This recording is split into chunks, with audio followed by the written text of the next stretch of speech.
E aí pessoal, beleza? Sou Fábio Marcondes, autor de 5 livros e aqui a gente fala sobre abstinência e dependência química. Eu tô rindo que eu acho que saiu um monte de saliva, tomara que não apareça aí.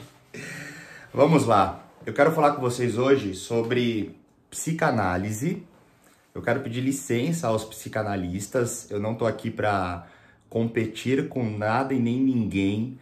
Eu não tô aqui para falar sobre Freud, mas eu tô entendendo a importância de todo psicanalista estudar Freud.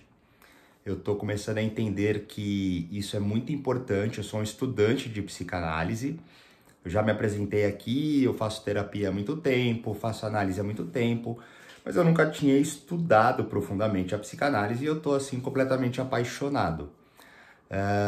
E eu tenho algumas anotações aqui das minhas aulas, do que eu tenho aprendido, as disciplinas e etc.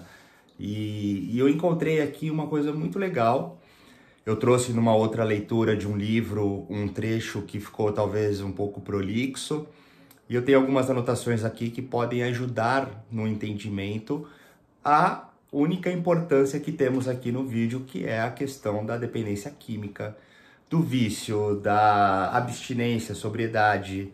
E eu encontrei várias chaves aqui de ligações que podem ajudar para quem está provavelmente já há um período sem o uso de álcool e drogas ou iniciando um processo de recuperação e tratamento, mas que já tenha um pequeno ou grande conhecimento sobre si. E isso pode contribuir, porque para mim contribuiu muito. Eu confesso que tem sido, assim, totalmente revelador, sabe? O novo conhecimento que eu estou adquirindo. Eu já conhecia de uma forma informal, né? Eu conhecia como uma conversa de café, numa mesa de almoço ou num jantar, enfim. Mas estudar é diferente. Por isso que eu pedi licença, porque eu não estou aqui querendo competir com ninguém, com nada ligado à psicanálise. Posso, inclusive, falar alguma besteira, mas são somente as minhas interpretações junto aos meus 10 anos abstêmio, sem uso de álcool e drogas, junto a todos os meus estudos, que eu já falei aqui, eu não vou repetir, porque eu não estou buscando me defender e também não me mostrar, mas eu quero trazer para a gente conversar aqui essas minhas anotações, tá bom? Então vamos lá, para não ficar também enrolando muito vocês. Pois bem, eu escrevi aqui uma frase que é o que me trouxe para começar a conversar com vocês. O obsessivo não supera a fase fálica e não consegue integrar o amor e o ódio. Eu vou explicar o que está acontecendo. Na leitura do livro que eu fiz no vídeo anterior desse, eu trouxe um trechinho sobre a estrutura da neurose obsessiva. Porque a doença da adicção, do viciado, do dependente, ela é egocêntrica, obsessiva e compulsiva, ok? O egocentrismo eu já expliquei, a obsessão e a compulsão também em outros vídeos que eu te convido para se inscrever no canal caso não tenha se inscrito, para poder acompanhar também o conteúdo que eu vou apresentando. Eu tenho vídeos específicos sobre isso. Mas considerando a obsessão ela é muito intrigante, ela é fascinante, ela é revoltante, porque a obsessão ela nada mais é do que os pensamentos.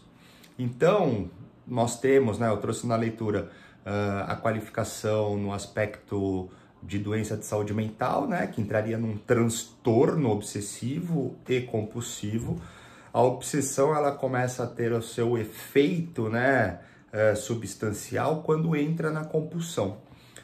A obsessão ela existe de uma forma mais natural, vamos colocar dessa maneira, mesmo que não seja essa palavra, antes de entrar no ato que seria a compulsão, e ela é muito subjetiva porque é quase impossível parar de pensar. Então estamos, de uma certa maneira, num ciclo vicioso de pensamento e isso acaba gerando a estrutura neurótica, né, da obsessão, vamos colocar dessa maneira. E uma das classificações de entendimento segundo Freud Novamente, eu não estou falando dele e nem por ele e nem vou usar isso como máxima, mas é um estudo, como eu apresentei aqui no começo do vídeo. Então, ele entende que a dificuldade, né, ou algum incômodo ou alguma experiência, né, vamos colocar dessa maneira, alguma transição não tão bem elaborada no período fálico faz com que o obsessivo, né, na sua qualidade de neurose obsessiva, não consiga trabalhar estes opostos, né? Vamos colocar dessa maneira, o amor e o ódio, ou qualquer qualidade dicotômica, polar, enfim. Então, seguindo aqui, o que nós temos? Nós temos a estrutura da obsessão, ok? Aí, nós temos, então, todas essas questões da psicossexualidade, né? Ligada à busca de prazer, busca de acolho, busca de colo, de sensação, de afeto, e isso vai gerando, vai criando essa busca constante de sensações, ou seja, é uma busca infinita, infindável, querendo ser desejado. E aí eu coloquei uma outra frase para a gente trabalhar em cima dela, que era o que eu estava aqui embolando para poder falar. O obsessivo, e aí a gente vai fazer um parêntese e ligar também isso como se fosse o adicto, porque faz parte da composição, entre aspas, ele deseja constantemente ser notado, entrando num fluxo interminável de aceitação externa, colocando-se então acima ou abaixo de um comparativo, somente na intenção de ser desejado. É basicamente uma cadeia infinita de identificação de si com o externo, numa busca de pertencimento também quase que infinita. O que a gente vê nessa leitura aí? O que a gente vê nesses tópicos? Que o vício ele está ligado a todas as questões internas de aceitação. Por isso que um resumo muito prático que a gente encontra principalmente nas comunidades terapêuticas, que advém, né, das Irmandades de 12 Passos, entre outras também, de instituições, ou até mesmo as médicas, científicas, caracteriza-se rapidamente a doença da adicção, do vício, do alcoolismo, da dependência, com essas três bases, né? Vamos colocar assim, do egocentrismo, que foi exatamente isso que eu falei agora, a obsessão, que seria basicamente a propulsora disso tudo, por fim a compulsão, que é o ato final, e a gente não consegue fugir disso, mas todas essas camadas, essas reflexões, essas tentativas de entendimento, elas vêm nessa maneira mesmo, gradativa entre os polos, norte-sul, leste-oeste, que seja, porque a gente trabalha em cima dessa polaridade que está ali, ligada a uma inabilidade, a um nível de simulado, por assim dizer, na compreensão simples do que seria certo ou errado. O juízo de valor ele fica confuso, né, de ser qualificado, e por fim só tem uma única vontade, um único desejo, uma única busca, que é o acolho. É como se existisse ali uma vida infinita de abandono, de sofrimento, de isolamento. E por isso que qualquer vício, qualquer dependência, qualquer qualidade adicta, né, ela completa esse vazio, porque esse vazio ele já é preenchido por pensamentos que não se acabam, por muitas vezes cobranças severas a si mesmo, ou uma autocomplacência piedosa também de si, por causa dessa inabilidade, que muitas vezes talvez nem seja propriamente de um abandono concreto, pode ser de alguma forma uma representação imaginativa que desencadeou tudo isso. E muitas vezes a gente não consegue acessar isso.